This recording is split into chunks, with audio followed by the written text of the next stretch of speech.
산신령과 호랑이, 용, 강처사가 즐기는 금산의 명산 진악산을 박범인의 명쾌한 해설로 여러분과 함께 하겠습니다. 오늘 박범인과 진악산을 오르게 돼서 굉장히 기쁘게 생각합니다. 저도 기쁘게 생각합니다. 건강 산행하시고 즐거운 하루 되기를 바랍니다. 예, 감사합니다. 우리 진악산은 이름부터가 상당히 좋습니다. 즐거움으로 나가는 산이라는 뜻인데, 특이하게 가운데 악자가 즐거울 악자입니다. 충북에 있는 월악산이라든지 경기도에 있는 관악산, 그 다음에 강원도에 있는 치악산의 악자는 모두 다 큰 산 악자를 쓰고 있는데, 이 진악산은 즐거울 악자를 쓰고 있는 점이 매우 특이한 것이죠. 그러니까 진악산을 오르게 되면 많은 즐거움을 갖게 된다고 하는 이런 뜻인데요. 오늘 우리 진악산을 오르면서 즐거운 시간 함께 했으면 좋겠습니다. 새해 인사를 하고 있는 박범인이 어떤 사람인지 궁금합니다. 박범인의 철학은 금산군의 행복과 잘 사는 마을을 만드는 것이 꿈이라고 합니다. 오늘 여러분과 함께 진악산 산행을 하면서 박범인의 일거수일투족을 면밀히 볼 수 있는 좋은 기회가 됐으면 합니다. 수리째 광장에서 200m 올라왔는데 상당히 숨이 차는군요. 이정표의 주차장 200m, 진악산 정상 2km를 가리키고 있습니다. 이곳부터 엣 수리채까지는 산책로 같은 등산로입니다. 금산읍 음지리에서 남이면 하금리로 넘어가는 엣 수리째에 도착합니다.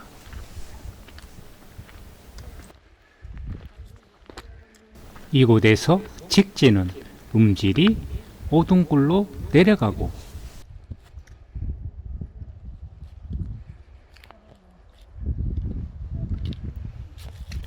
이정표의 진악산 정상은 1.3km를 가리킵니다. 진악산에서 최초로 금산 인삼 재배가 시작이 됐기 때문에 그 장승의 이름을 진악산 삼신으로 이렇게 지었습니다. 남성의 모습을 한 장승인데 진악산신입니다. 장승이 있는 곳부터 가파른 오르막이 시작됩니다. 힘들지만 바람소리, 숲의 향기가 좋아 참 좋습니다. 이마에 땀이 몽실몽실 날 때쯤 쉼터가 나옵니다.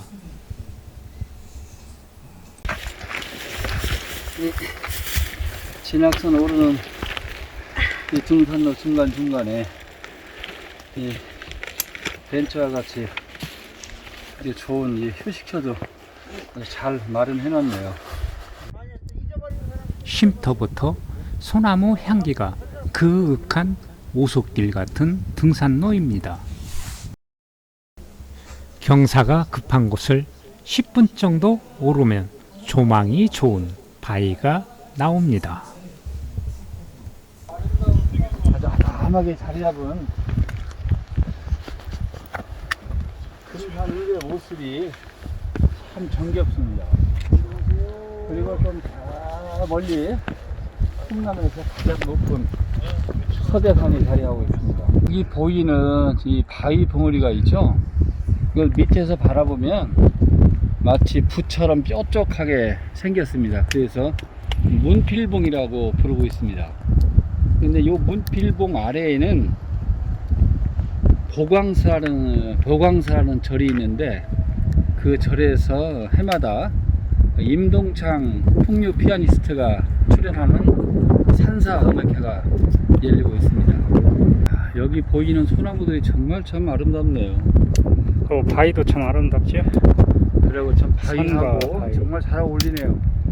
그야말로 수석이 하나의 작품을 이루고 있습니다. 수석과 소나무가 너무 멋지게 어울립니다. 여기는 참 그 안타까운 현장이라고 할 수가 있습니다. 원래 그 이 소나무 가지가 이렇게 나와 있어서 정말 아름다운 이런 균형미를 가지고 있었는데 이 그 나무 계단을 만들면서 걸림돌이 된다고 해서 이 가지를 좀 잘랐습니다. 그러다 보니까 이제 균형을 잃게 돼서 정말 너무 좀 아쉽습니다.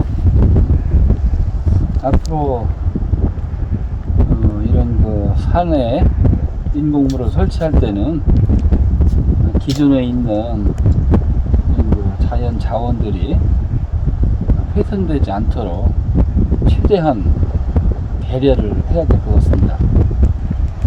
소나무 가지를 치기 전의 모습입니다. 이 덕분에 우리가 아주 안전하고 편리하게 진학산을 오르게 될 수 있어서 참 좋습니다. 이제 이게 진학산 그 수리나무자에서 남이면 하금리로 가는 이 골짜기입니다. 그 골짜기 옆에 아주 길이 굉장히 예쁘게 나 있네요.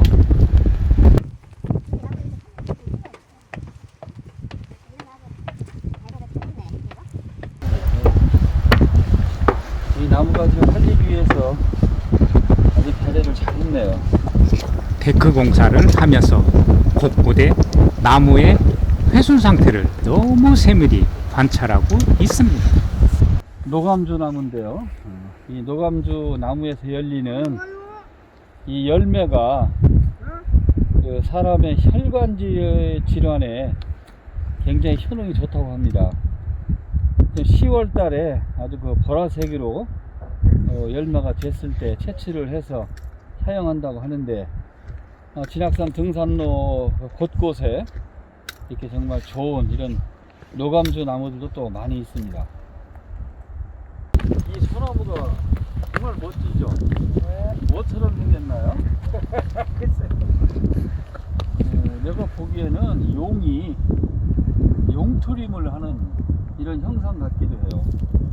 여기 이제 큰 줄기도 그렇고 여기도 그렇고 마치 용이 트림을 하면서 하늘로 올라가는 뭐 이런 모습 했잖아요. 진학산에는 소나무들이 많아서 이 산의 매력을 더 높여 줄 것 같습니다. 나무에 얽힌 사연이 민속이고 역사이기 때문에 살아있는 나무를 후손에게 잘 물려주어야 합니다.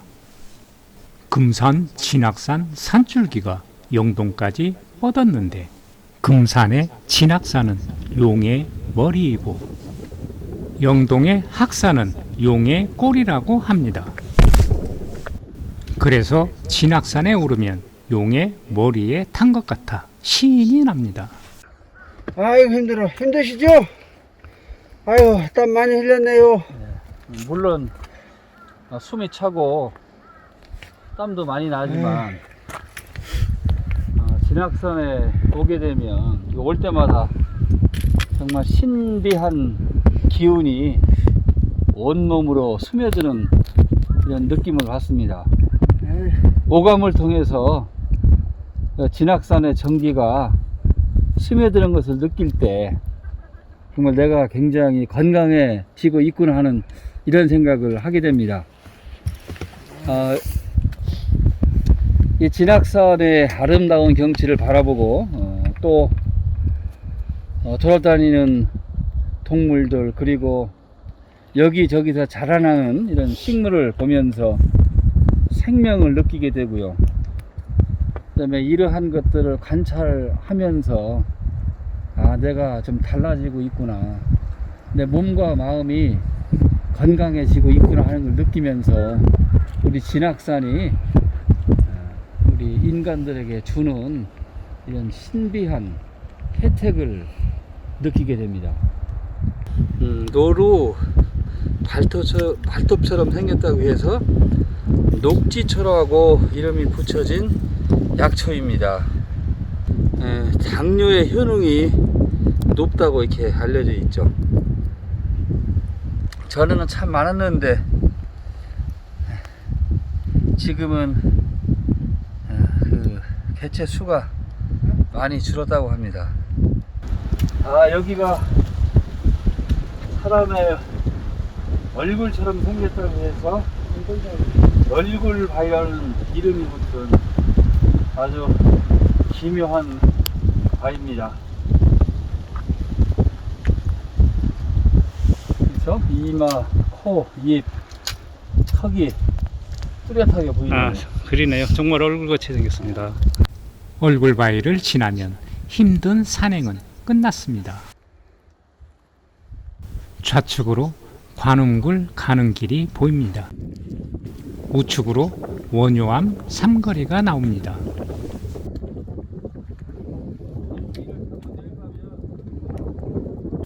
원효암은 영천사 그리고 보석사와 함께 조고대사가 창건하였습니다. 원효암 삼거리서 100m 진행하면 관음굴 삼거리가 나옵니다. 이곳에서 관음굴 170m를 다녀와야 합니다.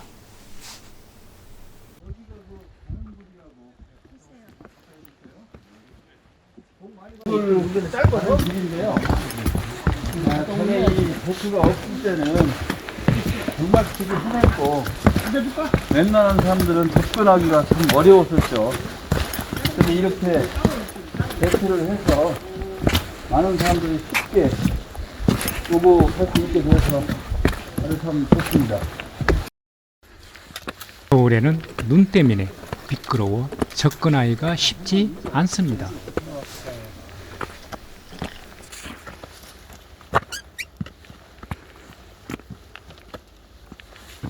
옆을 자시나요? 큰일 나? 네, 미끄러워요. 그 하다 발자국 있네.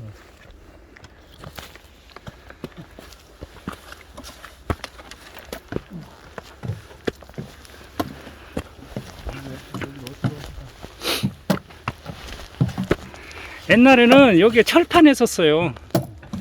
여기다 철판을 놔서 굉장히 위험했는데 지금은 데크길로 이렇게 거의 뭐 한 90대 가까운. 아래는 90도 가까운 위험한 절개지입니다. 관음굴은 1500년 전 백대 시대 효자 강차사께서 병원에 드신 노모를 낫게 해달라며 하늘에 기도를 올리던 중 산신령님으로부터 산삼을 점지받은 곳입니다. 이것이 금산인삼의 효시가 되었습니다.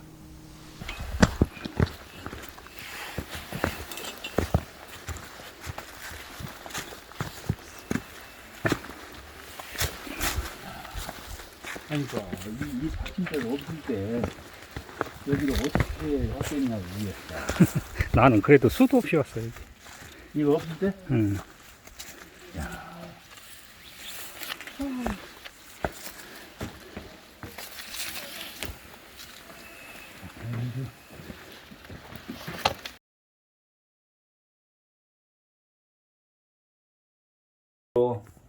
후손인 우리 금산 사람들이 인삼의 혜택을 받으면서 잘 살고 있는 것이 아닌가 이런 생각이 들면서 다시 한번 우리 강제사님께 감사의 마음을 갖게 됩니다.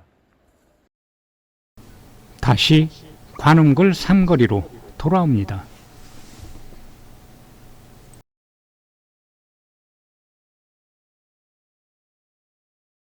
정상 150m 남았습니다.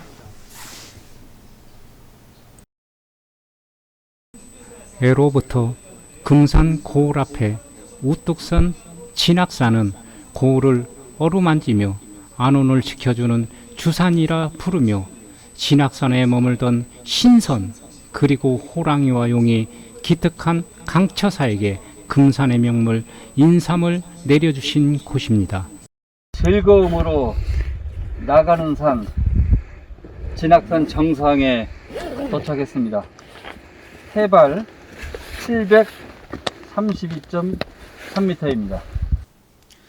진학산을 하늘에서 내려다보면 마치 큰 암탉이 병아리를 품고 있는 형상입니다. 박범희 씨, 그런데 진학산 산줄기는 어디서 흘러나오나요?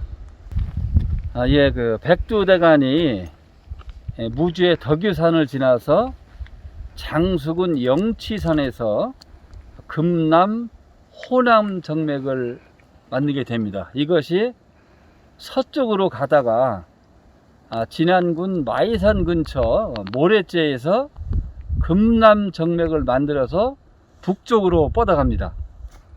그러다가 진안의 운장산을 지나서 금산군 남이면 한박산에 들어와서 대감산과 붕산을 지나 열두봉제 날망 장군봉에서 동쪽으로 가다가 수릿 너머째를 지나서 이곳 진학산까지 산줄기가 오게 되는 것입니다. 진학산 정상에서 보석사 4.4km 방향으로 진행하겠습니다. 자, 진학산 정상에서 능선을 타고 내려가면 기조 날망에 도달하게 됩니다. 기조 날망은 날아가는 새의 날개 형상이라고 해서 이름이 붙여졌고요. 또 그 밑에 보면 대삼 저수지가 있고, 그 다음에 또 오른쪽에 보면 마치 그 갯가마를 쌓아놓은 형국이라 해서 노적봉이 있습니다. 여기서 진학산 정상을 연결하는 코스를 원점 회기 코스라 하고 있고요. 저 그 대삼 저수지 밑에는 당처사가 인삼을 최초로 재배했다고 하는 개삼터 마을이 자리 잡고 있습니다.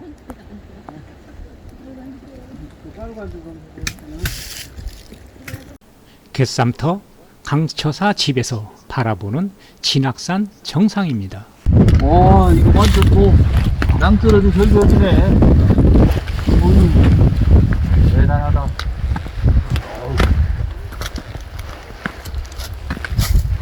어우, 대단합니다.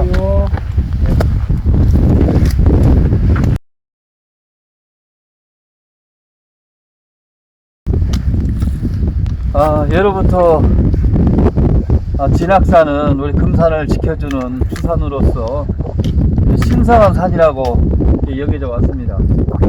이 진학산에는 이렇게 깎아지른 절벽의 지역도 곳곳에 있는데 위험하기도 하지만 또 등산을 즐기는 사람들한테는 짜릿한 스릴감을 주는 이런 매력이기도 합니다.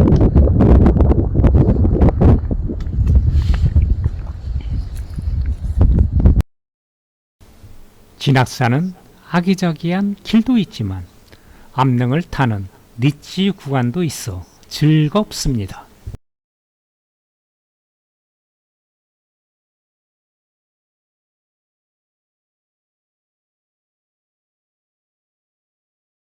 진학산 산행은 보는 것마다 풍경이요, 구도를 잡는 것마다 멋진 작품이 나옵니다.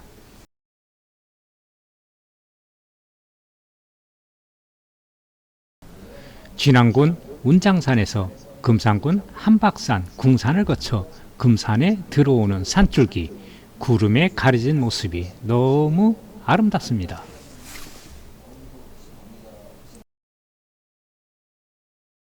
저 앞에 보이는 것이 물굴봉이고요. 물굴봉을 타고 왼쪽으로 조금 내려오다 보면 물굴이 있습니다. 물굴 위쪽에 그 형상을 호랑이 호자 용용자를 써서 호룡혈이라 합니다. 호룡혈에 묘를 쓰게 되면 그 돌아가신 분은 용이 돼서 승천을 한다고 하고, 그 자손들은 번창을 하고 또 많은 불을 축적한다는 이런 이야기가 내려오고 있습니다. 반면에 호령혈에 묘를 쓰게 되면 그 밑에 있는 그 성곡마을에는 이 가뭄이 들어서 농사를 망치게 된다고 합니다. 그래서 가뭄이 들어서 선곡 주민들이 그 피해를 입게 되면 마을 분들이 호령혈에 누가 몰래 묘를 썼나 확인하러 오기도 한 뭐 이런 곳이기도 합니다. 인삼약초의 고장이요 생명의 고향인 우리 금산이 세계 속에 빛나는 명품 관광도시로 성장하고 군민들께서 큰 행복 누리시기를 기원합니다.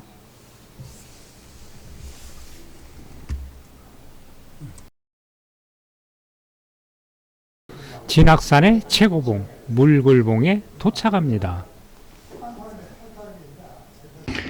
물굴봉에 왔습니다. 이 물굴봉에는 전설이 하나 있는데 옛날에 그 이무기가 바다에서 살고 있었는데 그 바다에서 나는 비린내가 싫어서 용왕님께 소원을 빌었다고 합니다. 비린내가 나지 않는 좋은 곳으로 나를 좀 옮겨달라고.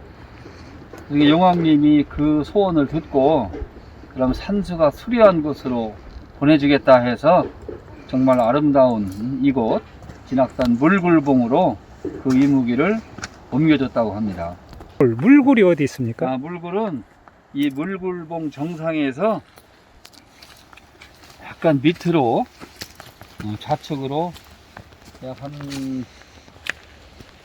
200m쯤 내려가면 있습니다.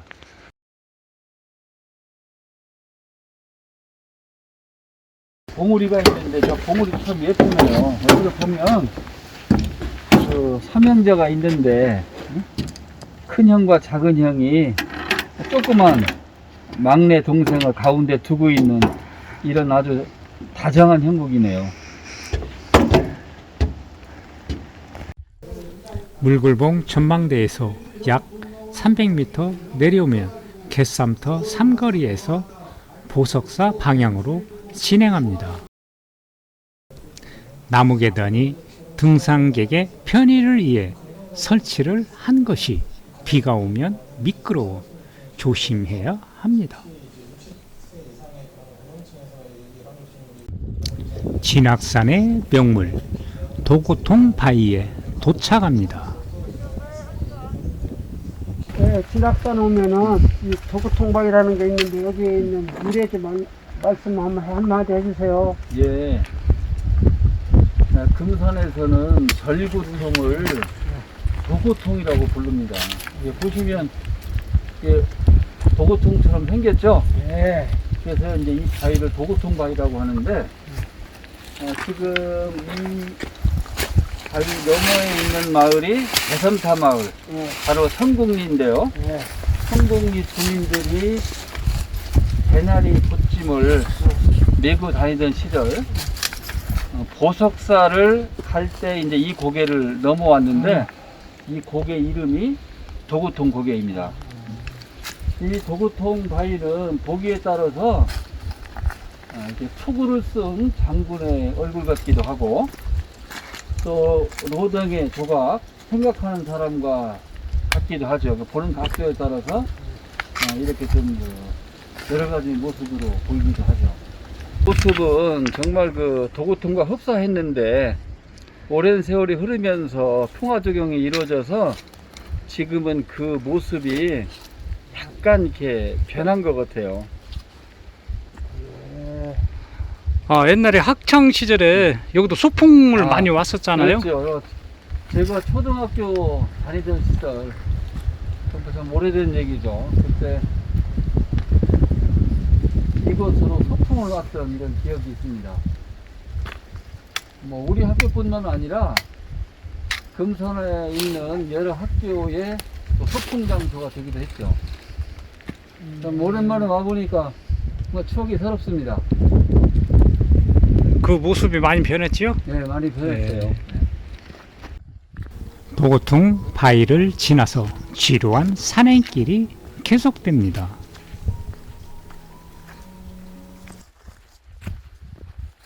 네, 여기 여기서 보면 이 건물이 있던 터였어. 여기 싸가지고 이건 아마 밤을 쳤을 수도 있고.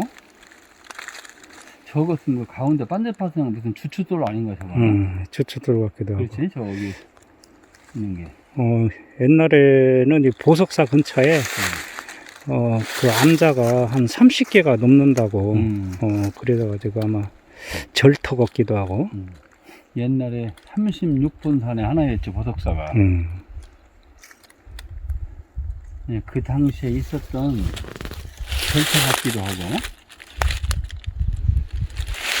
저건 분명히 저 주춧돌이야 이게. 혹시 기왓장 같은 절터의 흔적이 있는지 찾아볼까요?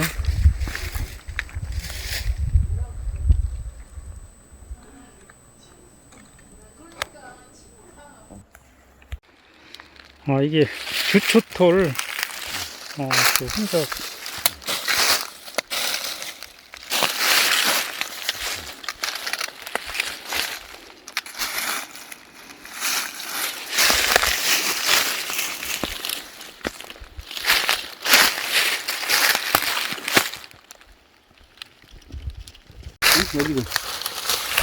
여기도 기와 있다. 확실히 절터만 있네 기와 있는 거지. 학술적 가치가 굉장히 있는 곳이군요.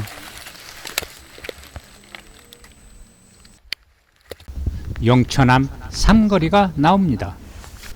우측으로 보석사 800m, 좌측으로 영천암 150m를 다녀옵니다.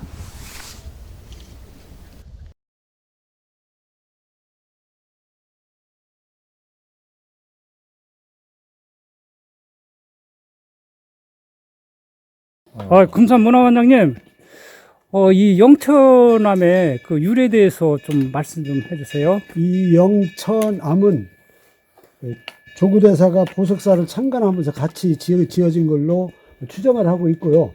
조구대사께서 여기 와서 수량하던 공간으로 생각을 하면 됩니다. 그리고 저 왼쪽에 지금 그 바위 밑에 기와로 집을 전하는데 거가 신령스러운 샘이 있다고 해서 영천 이렇게 말씀을 하시는데 조구대사께서 저기서 나오는 물로 이 밑에 가물 때 이 밑에 사시는 그 백성들한테 물을 나눠주어서 이렇게 같이 먹고 살았다는 그런 식수가 저기 있습니다. 지금도 물은 풍부하게 나오고 있습니다. 많이 나와. 영험한 영천암 샘물을 올라가 보겠습니다. 바위굴 아래에 석간수가 끊임없이 흐르고 있습니다. 영천암 샘물을 여러분에게 보여주고 싶은데 잔물통으로 굳게 잠겨져 있습니다. 다시 영천암 삼거리로 들어와 보석사로 향합니다. 영천암 삼거리에서 150m 내려오면 큰 바위에 구암이라 쓰여진 바위가 나옵니다.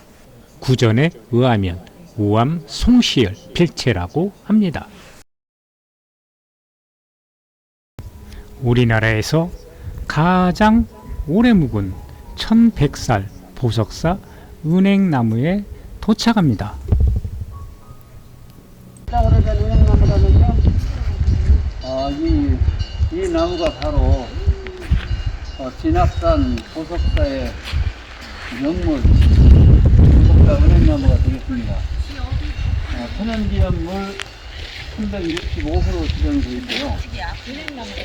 수령은 1135년 정도로 추정을 하고 있습니다. 왜 그렇게 추정을 하냐면 이 보석사라는 절을 성에 진료할 때 조구대사가 786년에 조성을 했고 절을 조성하면서 이 나무를 심었다고 하거든요. 그래서 수령이 1135년쯤 된다고 하고 있고요. 그 다음에 가슴 높이의 둘레가 약 11m나 됩니다. 그리고 이 높이가 33cm. 아이고, 택도 없지요? 이게 1000년이 넘는 그 세월이 지났어도 아직도 많은 은행을 열고 있죠. 아직도 생명력이 대단하다는 거죠. 그리고 이 나무는 굉장히 영험한 나무로 알려져 있는데, 임진왜란 때, 사람이 그 다음에 그 6.25 동란 때, 그리고 1992년도 이 지역에 큰 가뭄이 들었을 때 이 나무가 울었다고 합니다. 동네 분들은 이 나무가 굉장히 신성하다고 그래서 죄를 올리고 있는데, 지금은 군 전체 차원에서 1년에 한 번씩 이 은행나무 대신제를 지내고 있고, 오늘 은행나무 대신제 행사를 함으로써 금산 군민 여러분 모두에게 부처님의 가피가 가득하기를 바라고 은행나무 대신님의 영험이 가득하기를 기원합니다. 앞으로도 은행나무 대신님의 가피가 가득해서 웃음 풍겨오고 기쁨만 가득해지길 기원합니다. 온 가정의 만복이 깃들기를 바랍니다.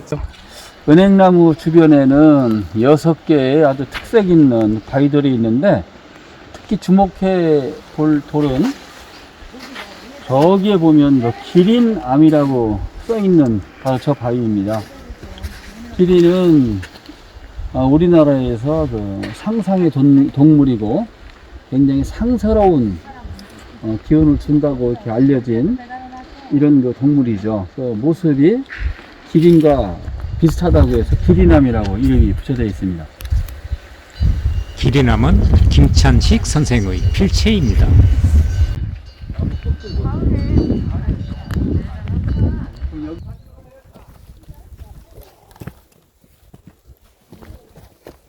돌아봐요. 한 번 더 오셔봐요. 7명 해야 될 거예요. 8명이라면 8명? 여기는 8명이 어떻게 쓰는데?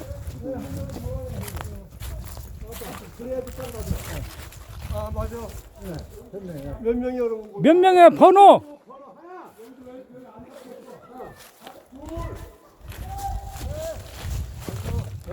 일곱, 여덟.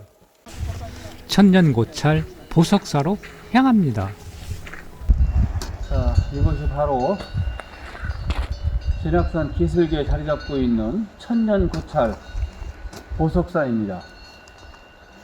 보석사는 신라 헌강왕 서기 886년에 조구대사가 창건한 절입니다. 조구대사님은 금산에 오셔서 큰 가뭄을 만났을 때 보석사 위에 영천암 가까이에 있는 바위를 지팡이로 세게 3번을 내리쳐서 엄청난 샘물이 솟아나게 하셨다고 합니다. 그래서 그 자리에 영천암이라는 절을 짓고 기거를 하시다가 이 앞산에서 큰 그 보석 덩어리를 발견을 했다고 합니다. 그래서 그 발견한 보석을 가지고 절을 세우고 부처님을 모셨다고 해서 이 절의 이름이 보석사가 됐습니다. 한때는 우리나라 그 사찰 36 본산의 하나로서 주위에 있는 많은 절들을 관리하는 그런 큰 절이었었는데, 지금은 동주에 있는 마곡사의 그 말사가 되어 있습니다. 조선시대 말에 당시 왕비였던 민비가 왕실의 안녕과 그 조선의 발전을 축원하면서 중수를 했다고 하고요. 중수를 한 이후에 그 집안인 그 밀태우 대감에게 의뢰를 해서 왕실의 안녕과 나라의 발전을 발전을 기원하는 죄를 여기서 올렸다고 합니다.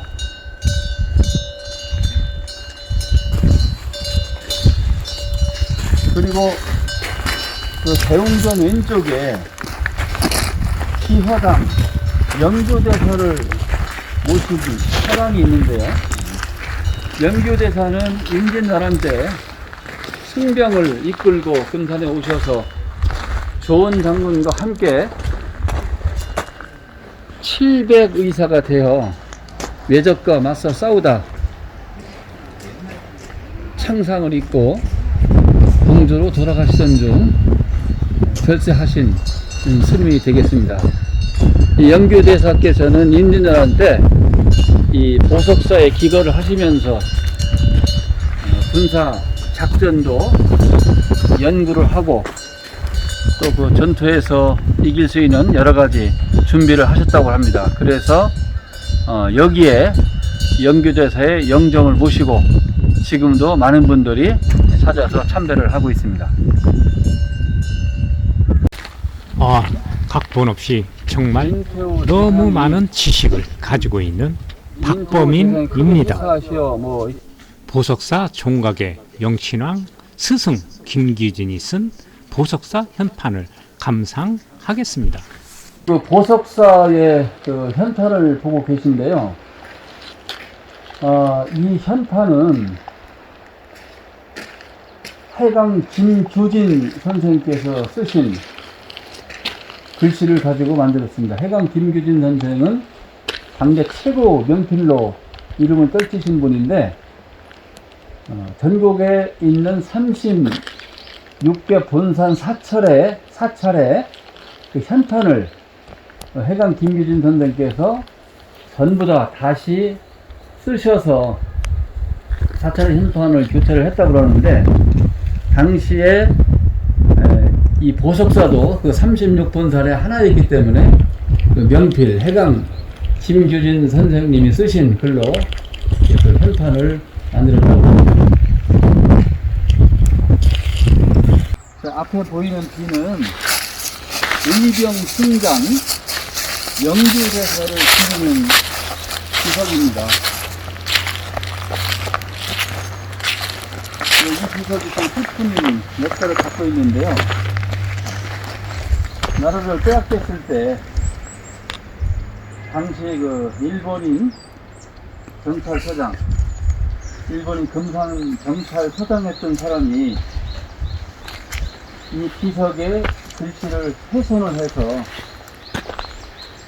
땅에다 묻었던 겁니다. 이거를 해방 이후에 주민들이 다시 찾아내서 이렇게 복원을 해놨는데요.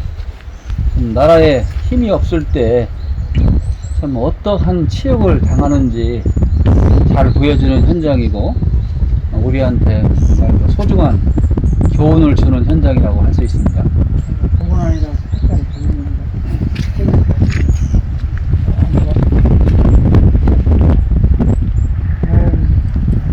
보세요, 글씨 쓰기들을 모두 파냈다. 발견시켰다.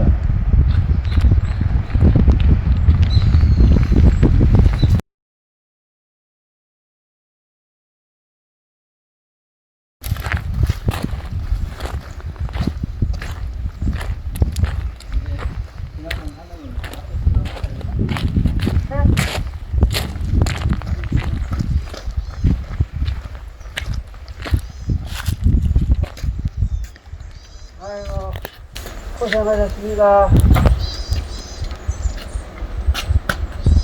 이제 진학산 사역을 마쳤습니다. 어떻게 오늘 즐거우셨습니까? 네, 대단히 즐거웠습니다. 네, 건강하고. 역시 즐거움으로 나가는 산, 진학산 맞죠? 예. 네, 오늘 정말 즐거운 시간 함께해서 좀 반가웠습니다. 수고하셨습니다. 예, 수고하셨습니다. 고생하셨어요. 박범인과 함께 산행을 하면서 정말 많은 것을 배웠습니다. 각본 하나 없이 거침없는 말솜씨, 충출한 지혜로움이 몸에 배인 사람이었습니다. 금산에 저런 훌륭한 사람이 있다는 것은 금산의 밝은 미래가 보인다는 뜻일 겁니다.